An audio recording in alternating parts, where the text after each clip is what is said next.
Bismillahirrahmanirrahim. Assalamu alaikum students. I hope you all are doing great.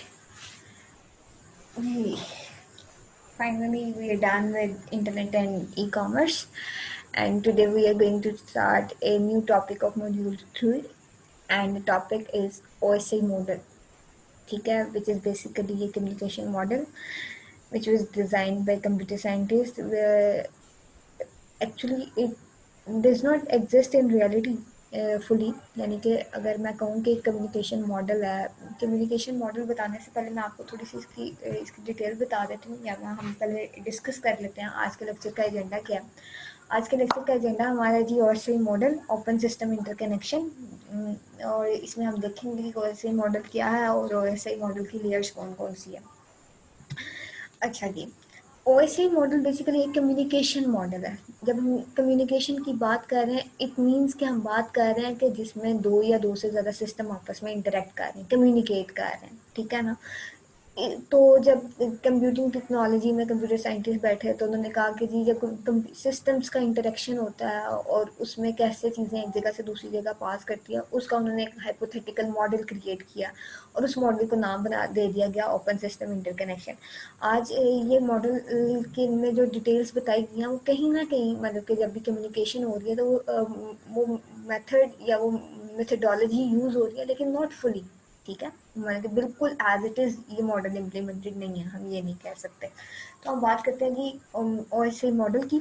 OSI model stands for open system interconnection, जो basically आपके दो systems के दरमियान में आपकी कम्युनिकेशन बता रहा है कि आपके सिस्टम की और एक इसमें ये भी बात की जा रही है कि अगर उनका आर्किटेक्चर, यानी कि एक सिस्टम का आर्किटेक्चर कोई और है और दूसरे सिस्टम का आर्किटेक्चर कोई और है, तब भी उनके दरमियान में कम्युनिकेशन हो रही है, और तो उससे रिलेटेड ये मॉडल बनाया गया था open system interconnection, and it was developed by ISO, ठीक है, इंटरनेशनल स्टैंडर्ड ऑर्गेनाइजेशन। इस मॉडल को बनाने वाली ऑर्गेनाइजेशन का नाम है जी इंटरनेशनल स्टैंडर्ड ऑर्गेनाइजेशन, यानी कि ISO ने OSI बनाया। यानी कि अगर आप इसी ऑर्गेनाइजेशन के नेम को ऑपोजिट लेटर्स में ऑपोजिट वे में पढ़ेंगे तो आपका ओपन सिस्टम इंटरकनेक्शन है। वैसे उस ऑर्गेनाइजेशन का नाम इंटरनेशनल स्टैंडर्ड ऑर्गेनाइजेशन है, and they have developed this model in 1983। OSI model की 7 लेयर्स हैं, यानी कि वो कहता है कि OSI मॉडल में जो उन्होंने बताया कि आपके सिस्टम का इंटरेक्शन, जो कम्युनिकेशन होती है वो किस तरह होती है, वो बेसिकली 7 लेयर्स पे बेस कर रही होती है, और हर लेयर कोई स्पेसिफिक फंक्शन परफॉर्म करती है, जिस बेसिक पर्पस क्या है, कम्युनिकेशन। तो नेटवर्क कम्युनिकेशन में हर लेयर का अपना कोई एक पर्पस है। तो यहाँ पे देखें, जो बात मैंने आपको स्टार्ट में बताई वो आपकी बुक भी कह रही है। OSI model is called a reference model because it presents an ideal rather than reality, यानी कि एक आपको ये आइडियल सिनेरियो बता रहा है rather than reality. No communication model follow this model by 100%, यानी कि आज जितने भी कम्युनिकेशन मॉडल हैं वो 100% इसे फॉलो नहीं कर रहे। We are following these things, मतलब कि जितने भी कम्युनिकेशन मॉडल हैं उनमें कहीं ना कहीं ये चीज़ें फॉलो हो रही हैं, लेकिन 100% OSI मॉडल काम नहीं कर रहा। बात समझ आ गई आपको जी। तो जब हम OSI मॉडल की बात करते हैं जनाब, तो ये कुछ लेयर्स हैं हमारे पास OSI मॉडल की, ठीक है, जिसमें आ जाती है आपकी ये जो लिंक्ड है बेसिकली आपकी जो फर्स्ट, ये बॉटम से पढ़ना शुरू करेंगे हम। सबसे पहले फिजिकल लेयर होती है, फिर आती है डाटा लिंक लेयर, फिर होती है network layer, transport layer, session layer, presentation layer, और आपकी होती है एप्लीकेशन लेयर, ठीक है। इसी तरह आपका एक सिस्टम और दूसरी साइड पे आपका दूसरा सिस्टम बताया गया, और इन दोनों सिस्टम का आपस में इंटरेक्शन हो रहा है, ठीक है। और जो आपकी बॉटम 3 लेयर्स होती हैं वो एज ए नेटवर्क लेयर काम करती हैं, और ऊपर वाली जो होती हैं वो एज ए होस्ट काम कर रही होती हैं मेनली।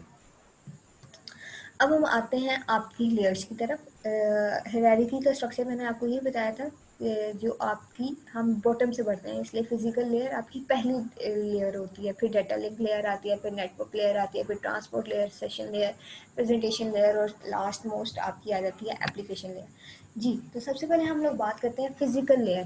फिजिकल लेयर आपकी ये बॉटम लेयर होती है, is the bottom layer of OSI model. Let me correct it.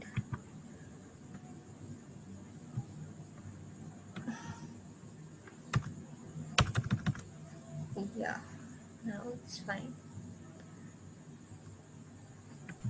हाँ जी, तो फिजिकल लेयर क्या है जी, आपकी बॉटम लेयर है ओएसआई मॉडल की, और ये बेसिकली क्या करती है, it transmits streams of bit and defines the data that is transmitted over the network and what control signals are going to be used. ठीक है, यानी कि सबसे पहले आपको जो डाटा है उसको स्ट्रीम ऑफ बिट्स में ट्रांसमिट, बिट्स पता है ना आपको क्या होती हैं, बिट्स यानी कि हमारे पास, हम जब बिट की बात करते हैं, बिट एक सिंगुलर यूनिट होता है कंप्यूटर साइंस में, आपने सेमेस्टर 1 में बड़ी डिटेल में बिट्स और बाइट को पढ़ा होगा, और जब एक बिट मिलती है तो हमारे पास एक बाइट बनता है। ठीक है, तो जो आपका it transmit streams of bits and define the data that is transmitted over the network. ठीक है, उस स्ट्रीम्स और आपके डाटा की बिट्स में डिवाइड कर देती है कि ये इन इन बिट्स में डिवाइड होगा और किस कंट्रोल सिग्नल के थ्रू आपका डाटा ट्रेवल करेगा। और इसका मेन फंक्शन ये है कि it's main function is to control how a stream of bits is sent and received over the physical medium। ठीक है, यानी कि आपका जो डाटा है, यानी कि अगर आपने कोई मैसेज सेंड करना है, मैं कहती हूँ आपने कोई भी एक मैसेज लिखा, hello Ali how are you, ठीक हो गया। अब इसने क्या किया, हर करेक्टर को, हर स्पेस को स्ट्रीम ऑफ बिट्स में पहले डिवाइड किया, फिर देखा कि कौन सा कंट्रोल सिग्नल के थ्रू इसको पास किया और किस तरह ओवर द मीडियम ये चीज़ सेंड होगी। ठीक हो गया। दूसरी लेयर आती है आपकी data link layer. Data link layer जो होती है वो रिस्पॉन्सिबल होती है for the reliability of the physical link layer established in layer 1। यानी कि इसका मेन पर्पज़ ये होता है कि जो आपकी स्ट्रीम ऑफ बिट्स में डाटा डिवाइड हो गया, उसमें ऑर्गेनाइज हो गया, उसमें आपने क्या करना है, उसकी उसकी रिलायबिलिटी को मेक श्योर करना है, यानी कि उसमें कोई ब्रेकेज ना आए, उसमें कोई फेलियर ना आए। और इसमें इसने 4 काम करने होते हैं। उसने सबसे पहले उस स्ट्रीम ऑफ बिट्स में डाटा की फ्रेमिंग करनी होती है कि किस कौन-कौन से फ्रेम बनेंगे। यानी कि अब पूरा डाटा एक दफ़ा तो नहीं ना सेंड होगा, यानी कि जो पीछे स्ट्रीम ऑफ बिट्स में डाटा डिवाइड हुआ तो हो सकता है वो कितनी स्ट्रीम्स बनी हो, वो हो सकता है 34 बिट का 32 बिट का डाटा बनाओ। अब 32 बिट में हो सकता है वो 8 बिट के अकॉर्डिंग पेयरिंग करे। बात समझ रहे हैं आप मेरी? तो फ्रेमिंग होगी। ठीक है, दूसरी चीज़ फ्लो ऑफ कंट्रोल, कि आपने देखना है कि फ्लो ऑफ डेटा ठीक जा रहा है, यानी कि जो फ्रेमिंग की है उसका फ्लो कैसे होगा, पहले कौन सा फ्रेम जाएगा, फिर दूसरा फ्रेम जाएगा, फिर तीसरा फ्रेम जाएगा। एरर कंट्रोलर, अगर कोई फेलियर आ जाता है तो उसमें उसको कंट्रोल करना है, और इसी तरह आपका एक्सेस कंट्रोल। उसके बाद आते हैं हम लोग थर्ड लेयर की तरफ, जो आपकी ओएसआई मॉडल की है, which is network layer. Network layer की रिस्पॉन्सिबिलिटी स्पेसिफिकली क्या है कि उसने नेटवर्क को स्टैब्लिश करना है, नेटवर्क को मेंटेन करना, और जब नेटवर्क का काम ख़त्म हो जाएगा तो उसे टर्मिनेट कर देना। ठीक है, अब पीछे क्या काम था, सबसे पहले अगर आप देखें फिजिकल लेयर, उसने डाटा को डिवाइड कर दिया स्ट्रीम ऑफ बिट्स में। ठीक है, और उसने देखा कि ओवर द किस सिग्नल के किस मेथड के थ्रू हम लोग डाटा ट्रैवल करवाएंगे। ठीक हो गया। दूसरी आ गई डाटा लेयर। डाटा लेयर में क्या किया, जो स्ट्रीम ऑफ बिट्स में डाटा डिवाइड हुआ था उसकी फ्रेमिंग कर दी और उसको ओवर द नेटवर्क ट्रैवल करवा दिया, और अगर कोई चीज़ ओवर द नेटवर्क ट्रैवल करवाने के लिए रेडी करा दिया। ठीक हो गया। और अगर उसमें कोई फेलियर आएगा तो रिस्पॉन्सिबिलिटी किसकी होगी, आपके डाटा लिंक लेयर की, कि देखें कि क्या फेलियर आ रहा है। उसके बाद आती है नेटवर्क लेयर, यानी कि मेन नेटवर्क जिस पे डाटा ट्रांसमिट होगा।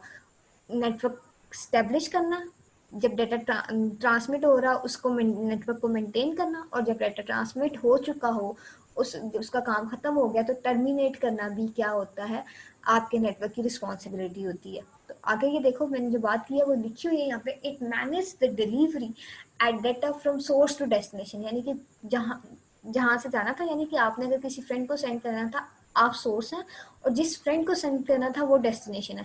तो सोर्स से डेस्टिनेशन तक डाटा का पहुंचना जो है वो मैनेज कौन कर रहा है, नेटवर्क लेयर। ठीक हो गया। अब वो कहते हैं कि हाँ, और हो सकता है एक नेटवर्क से किसी दूसरे नेटवर्क पर रीच करने के बहुत सारे वेज हों, बहुत सारे रास्ते। ठीक हो गया। यानी कि जब मैं, आप इसकी एग्जांपल को ऐसे ले सकते हैं कि आपने अपनी फ्रेंड के घर जाना है। ठीक है, अब उसके घर जाने के काफ़ी सारे रास्ते हैं, लेकिन आप क्या चूज़ करोगे, आप शॉर्टेस्ट और जो क्लियर पाथ होगा आप वो यूज़ करोगे। इसी तरह जब नेटवर्क लेयर की भी ये रिस्पॉन्सिबिलिटी है कि जब डाटा सोर्स से डेस्टिनेशन के दरमियान में सेंड हो रहा है तो उसने देखना है कि बेस्ट पॉसिबल वे कौन सा है डाटा सेंड करने का, सबसे शॉर्टेस्ट पाथ कौन सा है जिसके थ्रू डाटा को सेंड किया जा सकता है। उसके बाद आते हैं हम लोग ट्रांसपोर्ट लेयर की तरफ।